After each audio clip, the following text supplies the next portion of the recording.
Manželská láska je jedním z nejkrásnějších zázraků. Píše se v poselství, které vzniklo na tomto shromáždění představitelů církve.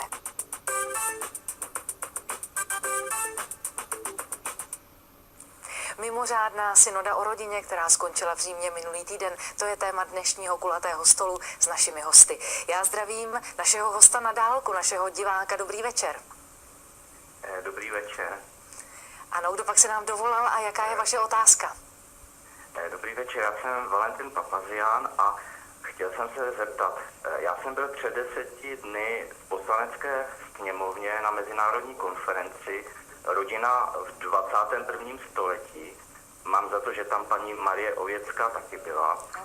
A tam promluvil mimo jiné také prezident Federace katolických rodinných svazů v Evropě, Anton Renard, a sdělil docela šokující statistiku, že údajně až 25% dětí v Evropě po rozvodu nebo rozchodu rodičů v průběhu několika let ztrácí kontakt s otcem, ztrácí otce. A chci se zeptat, jestliže tato informace je pravdivá, jestli může církev nějak pomoci těmto dětem znovu navázání vztahu s otcem, anebo pomoci těmto otcům, kteří se domáhají kontaktu s dětmi vlastními. Ano. Nějak církev může v této problematice. Dobře, ano, rozumíme vaší otázce a děkujeme za ní. Hezký večer.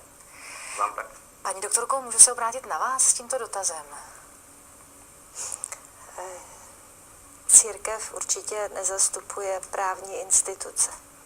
To znamená, že co se týče uspořádání věci té dané rodiny, to podléhá určitě světským institucím. A tam je potřeba postupovat v té linii, která teda je předepsaná zákonem.